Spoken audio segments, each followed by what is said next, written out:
Primera de Timoteo capítulo 6. Primera de Timoteo capítulo 6, versículos del 6 al 8. Primera de Timoteo capítulo 6, versículos del 6 al 8. Dice así la palabra del Señor.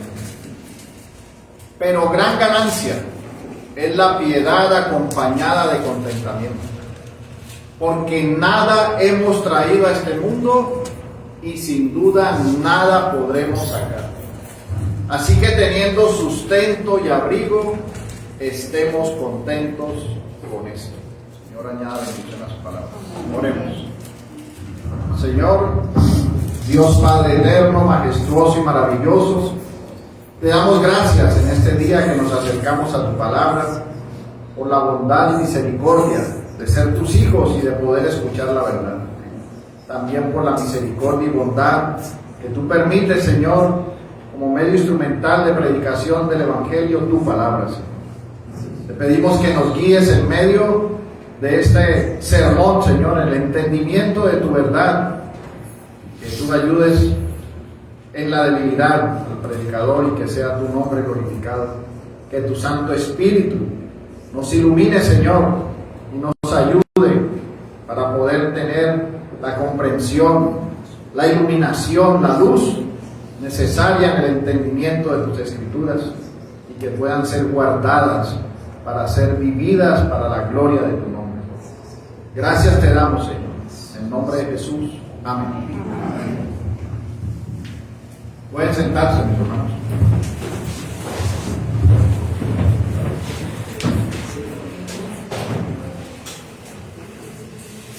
Mis hermanos, no sé si ustedes se han preguntado alguna vez ¿por qué nacemos desnudos, sin nada en nuestra mano? ¿Y por qué en la muerte nada se puede llevar al más allá? Es decir, a la eternidad. Como dice la palabra en Eclesiastés capítulo 5, versículo 15. Como salió del vientre de su madre, desnudo, así vuelve. Yéndose tal como vino, y nada tiene de su trabajo para llevar en su mano. Una posible respuesta será porque hay algo más valioso, algo más precioso que nuestro Dios soberano nos dejó nacer y morir de esta forma, sin nada. Porque mi hermano, si Él quisiera, siendo todopoderoso, Él podría habernos hecho nacer con muchas riquezas en la mano, o pudiera haber permitido que nosotros nos lleváramos a la eternidad las cosas que tuviéramos en este tiempo. Pero en su sabio consejo, conforme a su palabra inspirada, no lo determinó de esta manera. Pero el hombre, en su conciencia cauterizada, afirma con sus hechos y aún con sus labios diciendo que esto no es cierto, que no nacen desnudos, que hay quienes tienen cuna de oro, como el hijo de Rockefeller, que nació siendo dueño de grandes empresas. Mis hermanos, ¿pero acaso el trabajo y todo lo que produjo lo pudo llevar más allá de la eternidad? ¿Acaso el dólar más que le aconsejaba a su padre que recibiera cruzó el umbral de la muerte? Claro que no. Nació desnudo y se fue desnudo. Asimismo, los antiguos pensaban que cuando alguien moría podía llevarse sus bienes al más allá, tanto así que lo enterraban aún hasta con su propia familia para que lo acompañara. Pero en los descubrimientos, usted lo puede notar, han encontrado el polvo de sus cuerpos y sus bienes materiales deteriorados a su lado, porque no pudieron acompañarlos más allá en la eternidad. Porque es claro que nacimos desnudos y asimismo moriremos.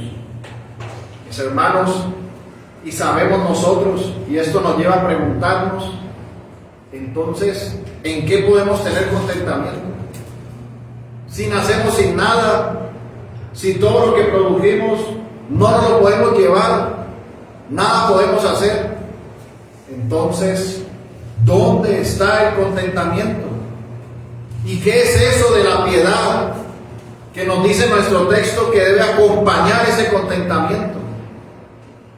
Bueno, mis hermanos, mi intención en esta mañana es que usted se vaya con la claridad en su mente y en su corazón de lo que es la ganancia verdadera de vivir en la verdadera piedad y el verdadero contentamiento.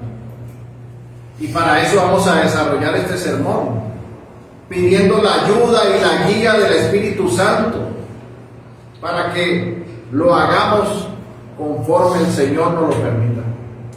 Por eso lo he titulado Piedad y contentamiento, el gran beneficio del alma. Y vamos a desarrollarlo en 3 puntos. El primer punto es entendiendo la piedad. El segundo punto, entendiendo el contentamiento. Y en tercer lugar, veremos unas aplicaciones prácticas. Vayamos al primer aspecto, entendiendo la piedad. Mis hermanos, ¿qué es lo que viene a su mente cuando usted piensa en la palabra piedad? ¿Qué es lo que usted se imagina? ¿Será que usted se imagina a un desvalido, a un hombre despojado que va por la calle y le dice: tenga piedad de mí, deme de comer? Ciertamente la piedad es una forma de piedad, es compadecerse del prójimo, de ayudarlo. Pero esa no es la piedad a la que se está refiriendo el apóstol aquí en nuestro texto cuando dice que gran ganancia es la piedad acompañada de contentamiento. Y para ayudarnos a entender cuál es la piedad a la que se refiere, es bueno que veamos la definición de la palabra piedad. La piedad se ha definido como la virtud que inspira por el amor de Dios.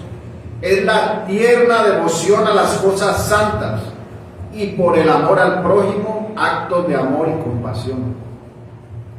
En ese sentido, podemos ver que nuestro texto no apela al amor al prójimo, el cual hace parte de las obras de misericordia de la piedad. Pero el apóstol nos quiere llevar a que entendamos que esta piedad a la que se está refiriendo es la virtud de la devoción a nuestro Dios. Esta piedad hace referencia al temor de Dios, a hacer lo que es agradable a Dios. Es la vida práctica como creyentes que nos impulsa a vivir para la gloria de Dios. Es la santificación progresiva del alma, día a día, obedeciendo los mandatos del Señor, viviendo conforme a su voluntad, viviendo para la gloria de Dios. Y en ese sentido, esta verdadera piedad a la que estamos siendo llamados, solo puede ser ejercida y practicada por aquellos que han nacido de nuevo, por los verdaderos creyentes. Porque una persona impía puede ayudar a su prójimo, puede tener piedad de aquel mendigo que le pide comida, pero su corazón está lejos de Dios. Y la piedad a la que nos está conduciendo la Escritura hoy es aquella que es completa, es decir, un corazón regenerado que ama al Señor, que vive una vida práctica en santificación progresiva para la gloria de Dios. Y la santificación progresiva solo la pueden tener aquellos que han nacido de nuevo. Los impíos pueden mejorar sus conductas de comportamiento, pueden ayudar a los demás, pero no pueden crecer en santidad y devoción práctica delante del Dios vivo. Y para nosotros tener una mayor amplitud y un mayor ejemplo de la piedad y de un mayor entendimiento de esa piedad, Me gustaría que viéramos lo que entendieron nuestros hermanos puritanos acerca de la práctica de la piedad. Ellos la definían como la práctica contraria a los deseos del hombre natural, quien anhela vivir por sus instintos desenfrenados, el puro goce, la ambición y el placer irracional. Por lo que el ejercicio de la piedad llamaba a condenar el ocio, el amor a la riqueza y la sensualidad. Y creo, por la Escritura, que estaban en lo cierto, porque las Escrituras nos llaman a vivir en santificación progresiva. Esa es una expresión externa de la vida cristiana. Esa es la vida de piedad. Y para poder tener y alcanzar esa vida de piedad, debemos renunciar a lo que se opone a los mandatos y a la santidad de nuestro Dios. Como dice la palabra en Tito capítulo 2 versículo 12. Porque la gracia de Dios se ha manifestado para salvación de todos los hombres, enseñándonos que renunciando a la impiedad y a los deseos mundanos, vivamos en este siglo sobria, justa y piadosamente, aguardando la esperanza bienaventurada y la manifestación gloriosa de nuestro gran Dios y Salvador Jesucristo. Mire bien, mi hermano, el texto de nosotros dice, pero gran ganancia es la piedad acompañada de contentamiento. Estamos desarrollando el entendimiento de la piedad. Y el texto de Tito dice que debemos renunciar a la impiedad. ¿Y qué es la impiedad? Lo contrario a la piedad. ¿Y qué es lo contrario a la piedad? Los deseos mundanos. Todo lo que es contrario a la voluntad de nuestro Dios. Y el creyente tiene que renunciar a eso. Porque la piedad o la vida de piedad, por así decirlo, se va desarrollando y se va fortaleciendo en la medida en que el hombre de Dios va creciendo más y más a la imagen de Cristo. La vida de piedad es un camino que terminará en la perfección en Cristo cuando muramos. Mientras tanto, todos los días de nuestra vida estaremos viviendo la vida de piedad, si es que somos verdaderos creyentes. Porque buscaremos vivir santa y piadosamente, como lo enseña la Escritura, como lo enseña la palabra de Dios. Dice Primera de Pedro 1:15, sino como aquel que os llamó es santo, sed también vosotros santos en toda vuestra manera de vivir, porque escrito está, sed santos porque yo soy santo. Sabemos que hay muchas cosas que nuestro remanente de pecado se levanta y se opone a la piedad, pero el llamado que tenemos nosotros es a vivir conforme a las sanas palabras de la verdad, es decir, conforme a los mandatos del Señor, conforme a la Escritura, desechando el pecado, la ambición, el goce mundano, el amor al dinero, porque esto produce dolor y muerte, y distan totalmente de la verdadera piedad. Y aquel que es creyente, aquel que ama al Señor, sabe y busca esforzadamente y valientemente hacer la voluntad de su Hacedor. Como dice el Antiguo Testamento, mira que te mando que te esfuerces y que seas valiente. La vida de piedad es una vida de disciplina, es una vida de ejercicio. Por eso el apóstol Pablo le escribió a Timoteo, en 1 de Timoteo 4:7, desecha las fábulas profanas y de viejas. Ejercítate para la piedad.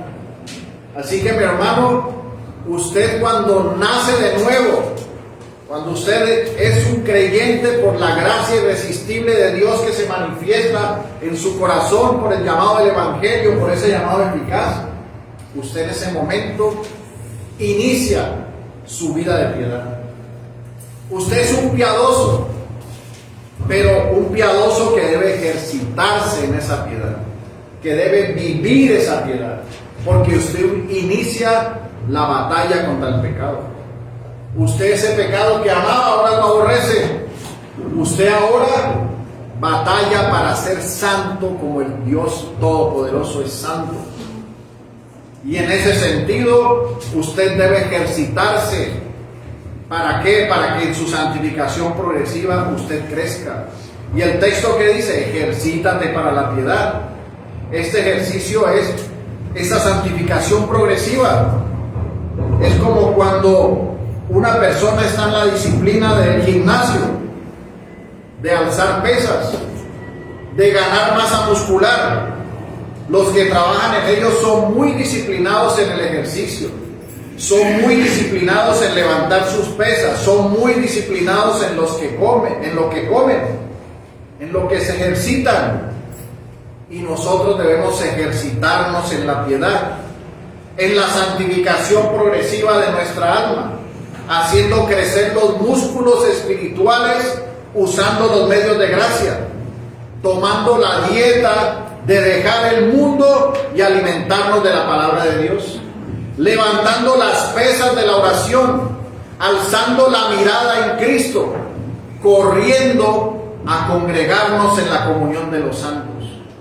Esto es vivir santamente, alejados de los placeres de este mundo y ejercitados en vivir piadosamente, siendo sabios, siendo prudentes, alumbrando en medio de una generación perversa, en medio de la cual somos luminares en el mundo.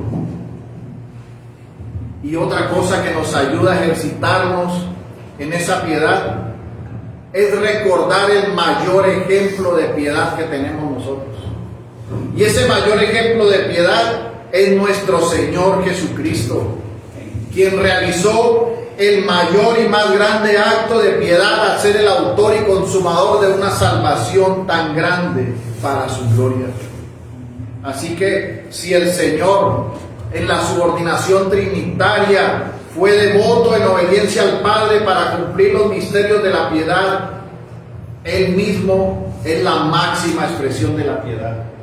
Y nosotros, como imitadores de Cristo, debemos vivir conforme a la piedad en toda nuestra manera de vivir.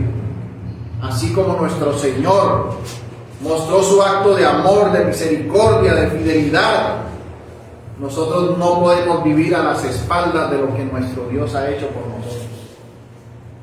Mi hermano, debes ejercitarte en la piedad, usar los medios de gracia y ver el ejemplo de nuestro Señor Jesucristo como la máxima expresión de piedad. Y en ese sentido, tu alma se regocijará, tu alma se beneficiará, porque tendrás el gozo de que vives día a día en santidad para la gloria de Dios. Por eso podrás pasar por enfermedad, por aflicción, por dificultad, que tu vida estará reposada, tu alma estará segura en lo que has recibido del Dios vivo. Algo que nadie te puede arrebatar. Ninguna mano puede entrar en lo profundo de tu alma para arrancarte esa salvación tan grande que tú tienes. Porque esa salvación está sostenida en Cristo. Y si tan solo pudiera asomar la mano, nuestro Salvador se la quitaría enseguida. Porque Él es el que nos sostiene. Porque nadie nos arrebata de la mano de Cristo. Por eso tú eres un piadoso que debes ejercitarte día a día en la piedad. Fuiste libertado de la esclavitud del pecado y de la muerte. Y si has sido arrepentido de corazón, debes permanecer firme. Y si no lo has hecho, corre a Cristo y busca la piedad para la gloria de Dios. Esto nos lleva al segundo punto, entendiendo el contentamiento. Ya hemos escuchado acerca de la piedad, de la bendición que la piedad es para nuestra alma. Sabemos nosotros que en el texto hay una promesa, Esa promesa es que hay un gran beneficio, una gran bendición, una suprema ganancia para todo aquel que vive en la piedad, pero que también vive en el contentamiento. Dice la piedad acompañada de contentamiento. Los dos conducen a una gran bendición. Y aquí también usted debe preguntarse, mi hermano, ¿qué es el contentamiento? ¿Será que el contentamiento es andar con una sonrisa de oreja a oreja todo el día? ¿Será que el contentamiento es estarse riendo y estar contento y feliz? Bueno, eso es importante. Y es estar contento, estar riéndose y estar feliz. Pero no es lo profundo de lo que es el contentamiento. El contentamiento va más allá. Y para ello debemos ver la definición de contentamiento. Miren lo que significa contentamiento. Es el estado de estar mental o emocionalmente satisfecho completamente en las cosas tal y como son. Es decir, que el contentamiento apunta a una plena satisfacción, pero esa plena satisfacción solo se puede tener cuando se tiene el tesoro más importante en el corazón. Los hombres, en su sentido natural, dicen que están muy satisfechos. Es una expresión común que usted puede escuchar. La persona le dice: no, yo estoy satisfecho con mi trabajo. No, yo estoy satisfecho con el barrio en que vivo, yo estoy satisfecho con la casa. No, a mí no me falta nada, yo estoy satisfecho. Pero mis hermanos, aunque los hombres digan que están satisfechos, esto no es cierto. Porque a su alma siempre le va a faltar algo. Mire lo que dijo Salomón, que podríamos decir que en sentido natural era el hombre más satisfecho sobre la tierra. No ha habido otro más rico que Salomón, ni otro rey más poderoso que Salomón. Y Salomón dijo en Eclesiastés 1:8: todas las cosas son fatigosas, más de lo que el hombre puede expresar. Nunca se sacia el ojo de ver, ni el oído de oír. Por tanto, no hay una satisfacción natural. El hombre no va a alcanzarla, no puede tener la plena satisfacción de su corazón. Siempre va a querer algo más, siempre va a desear algo más.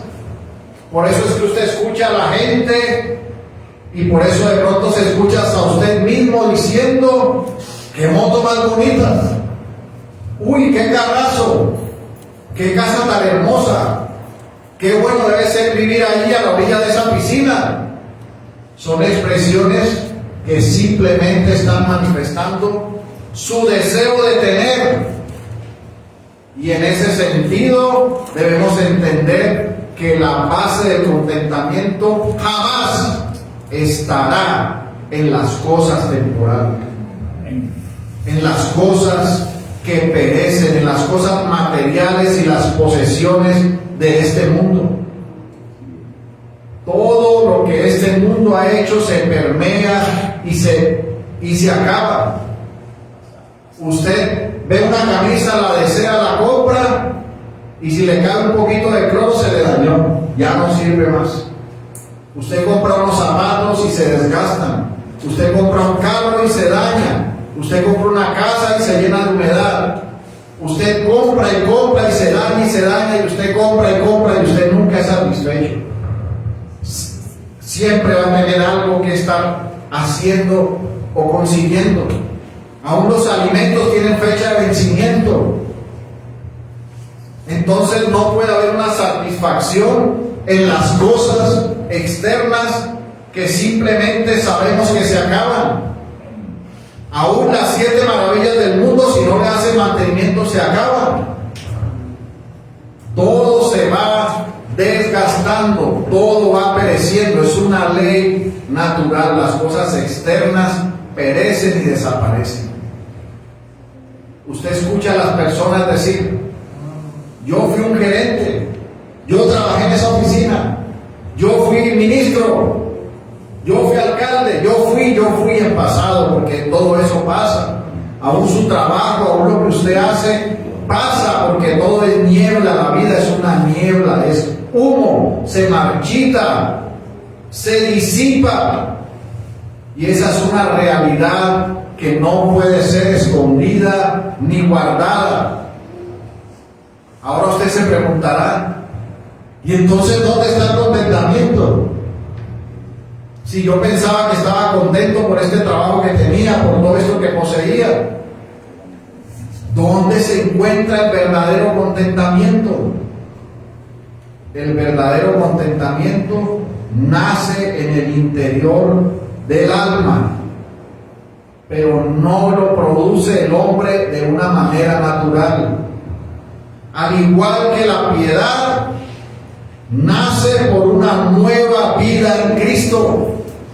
Así como usted es un piadoso, cuando nace de nuevo por la gracia soberana e irresistible de nuestro Dios, usted tiene contentamiento cuando usted nace por la gracia irresistible de nuestro Dios. Porque en ese momento su alma es plena y llena de Cristo, el cual es todo en todos. Como dice la palabra en Efesios 1:20, la cual operó en Cristo, resucitándole de los muertos y sentándole a su diestra en los lugares celestiales, sobre todo principado y autoridad y poder y señorío, y sobre todo nombre que se nombra, no solo en este siglo, sino también en el venidero. Y sometió todas las cosas bajo sus pies, y lo dio por cabeza sobre todas las cosas la iglesia, la cual es su cuerpo, la plenitud de aquel que todo lo llena en todo. Y Colosenses 2:9 dice: porque en él habita corporalmente toda la plenitud de la deidad, y vosotros estáis completos en él, que es la cabeza de todo principado y potestad. Ese es el origen del verdadero contentamiento, que usted está completo, lleno en Cristo. El verdadero contentamiento no procede del exterior, procede del interior, del alma vivificada en la vida segura que el Salvador ha traído al corazón. Pero al igual que como en la piedad, usted se debe ejercitar, usted debe mover esos músculos espirituales. El contentamiento se debe aprender. Mire lo que dice la palabra en Filipenses capítulo 4 versículo 11. No digo porque tenga escasez, pues he aprendido a contentarme, cualquiera que sea mi situación. Debes aprender a contentarte. ¿Y cómo aprendes a contentarte? Entendiendo que tienes a Cristo y que si tienes a Cristo tienes todo. Cuando tú caminas en la fe, en la palabra, en la congregación, en las ordenanzas, tú estás viendo cada vez más en tu alma la llenura de Cristo. Y esta llenura de Cristo te lleva a entender que no mereces nada y que cualquier cosa que recibas será la bendición de Dios. Por eso es que podían decir, teniendo sustento y abrigo, estoy contento con esto. Porque no necesitamos nada más si tenemos al Señor, aquel que nos ha llamado con las cosas verdaderas y eternas que permanecerán para siempre. O sea que tú sí seguirás en la eternidad con tus bendiciones espirituales. Cuando te entierren, gozarás de tus bendiciones espirituales. Tienes una vida con promesas espirituales eternas y sujetas a la fidelidad e inmutabilidad de Dios, es decir, que son inquebrantables.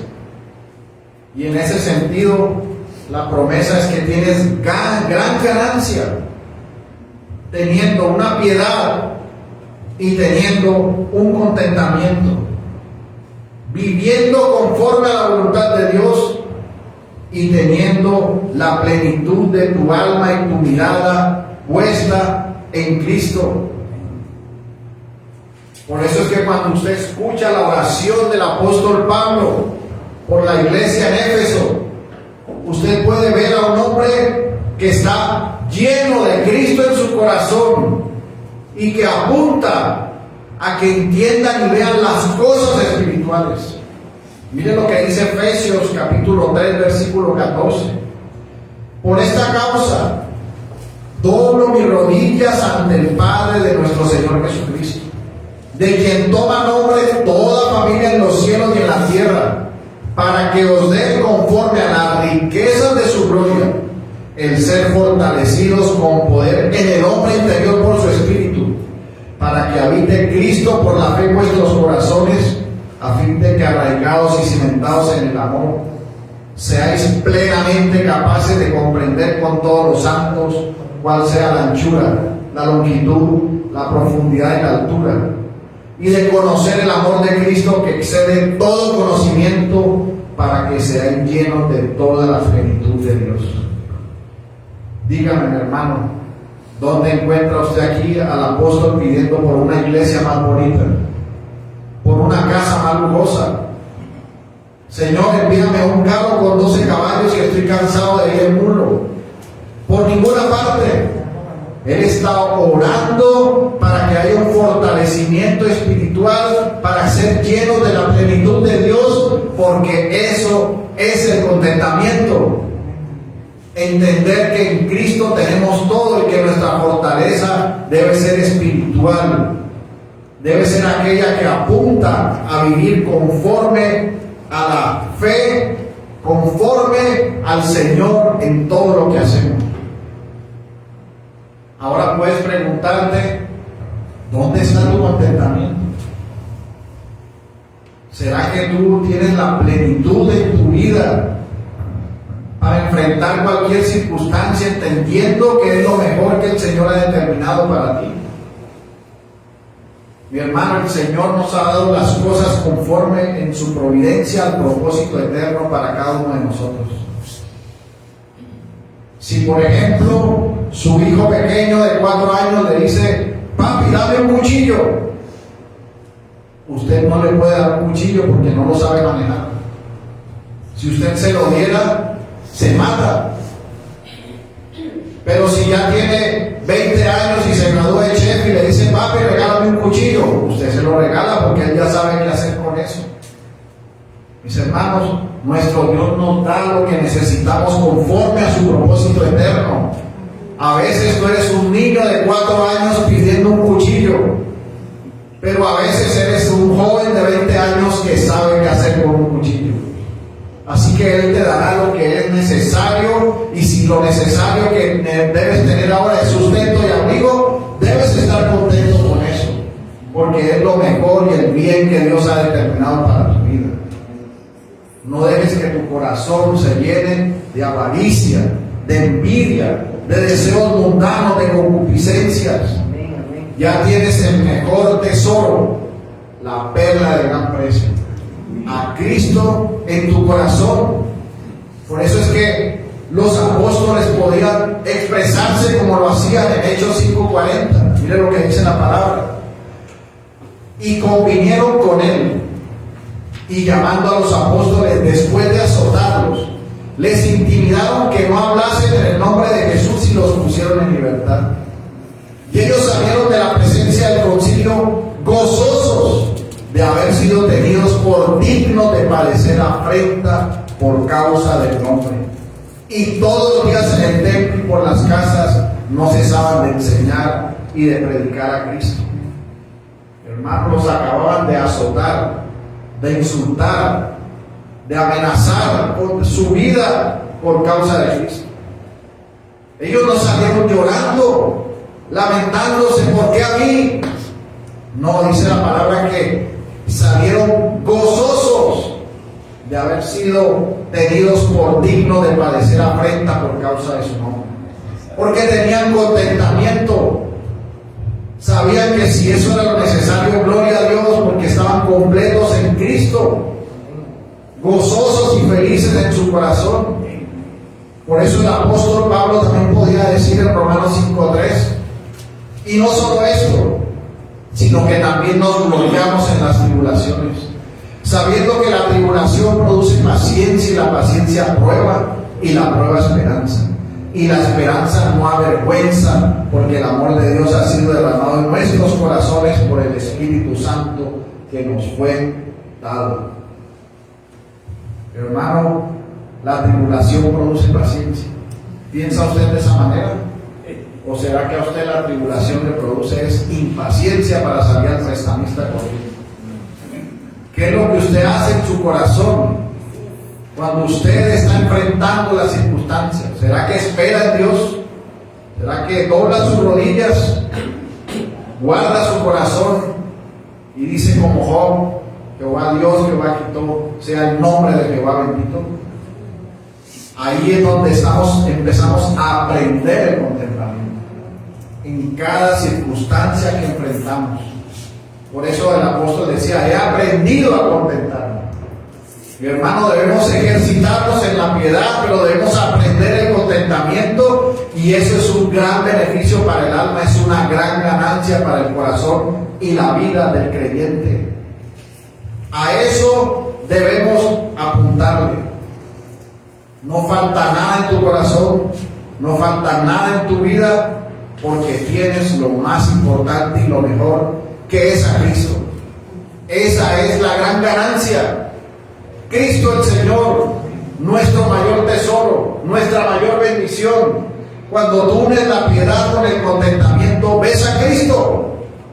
Esa es tu gran ganancia, mi hermano. Tu gran ganancia no son cosas materiales, sino que tienes a Cristo, y teniendo a Cristo tienes todo. Esto nos lleva al tercer punto: las aplicaciones prácticas. Ya hemos entendido lo que es la piedad, el ejercicio de la piedad, lo que es el contentamiento, lo que es aprender el contentamiento. Vemos lo que es la gran ganancia de estas dos verdades, que es ver a Cristo. Mis hermanos, y todo esto lo entendemos porque somos sellados por el Espíritu en la nueva vida que tenemos nosotros, y que hemos sido iluminados y tenemos la bendición de vivir piadosamente y en contentamiento. Por esta razón debemos martillar en el aspecto de que tu contentamiento no procede de nada externo. Mi hermano, no lo olvides. Tu satisfacción no son las cosas que produce este mundo. Tu satisfacción está en las bendiciones espirituales en Cristo. Ahí es donde está la plenitud del contentamiento, y de ahí se va a desprender ese ejercicio de piedad, de vivir santa y piadosamente para la gloria de Dios. Porque mientras tanto, si tú no haces así, puedes estar engañándote a ti mismo. Puede ser que pienses que estás satisfecho, que tienes todas las cosas, colocando tu corazón en lo que perece, y en ese sentido debes estar apercibido que no te vaya a estar sucediendo lo que sucedió a la iglesia en Apocalipsis. Miren lo que dice Apocalipsis 3:17. Porque tú dices: yo soy rico y me he enriquecido, y de ninguna cosa tengo necesidad, y no sabes que tú eres un desventurado, miserable, pobre, ciego y desnudo. Por tanto te aconsejo que de mí compres oro refinado en fuego, para que seas rico, y vestiduras blancas para vestirte, y que no se descubra la vergüenza de tu desnudez, y unge tus ojos con colillo para que veas. Hay muchos, y lastimosamente muchos, que dicen ser creyentes, que dicen que se han enriquecido, que ya no tienen necesidad de nada. Algunos dicen: ya yo no tengo necesidad ni de orar, yo voy a hacer la palabra. Algunos dicen: yo ya tengo lo que necesito, yo no necesito nada más, ya todo esto es suficiente. Mi hermano, debes cuidarte Porque al decir que no necesitas nada, puedes estar siendo un desventurado, miserable, pobre, ciego y desnudo. Cuando tú colocas tu confianza en lo que perece, eres un desventurado, miserable, pobre, ciego y desnudo. ¿Cómo te libras de esto? Recordando lo que el Señor ha hecho por ti. Que vuelva a ser encendido el fuego de la salvación en tu corazón, entendiendo que debes tener una vida práctica, viviendo del Señor, alejado de la maldad. Porque muchas veces también te sientes como un rico cuando abandonas al Señor para practicar las cosas que son contrarias a su voluntad. Para decir, esto es más divertido que estar en la iglesia. Pasear es mejor que ir a la iglesia. Estar en la playa es mejor que orar. Mirar las series de televisión es mucho mejor que leer la Escritura. Cuando tú cambias lo eterno por lo que perece y crees que con eso estás bien y estás satisfecho, eres un desventurado, miserable, pobre, ciego y desnudo. Y el Señor hoy te hace una advertencia y te dice que vuelvas a Él, que compres oro refinado en fuego. La verdadera riqueza está en Cristo, nuestro Salvador, que te vistas de vestiduras blancas que solo lo puedes hacer y lo puedes tener por la sangre del Cordero inmolado. Porque en Él fueron lavadas nuestras vestiduras sucias, podridas, para hacer vestiduras blancas. Y tú que has sido vestido de esa manera, no seas como perro que vuelve a su vómito.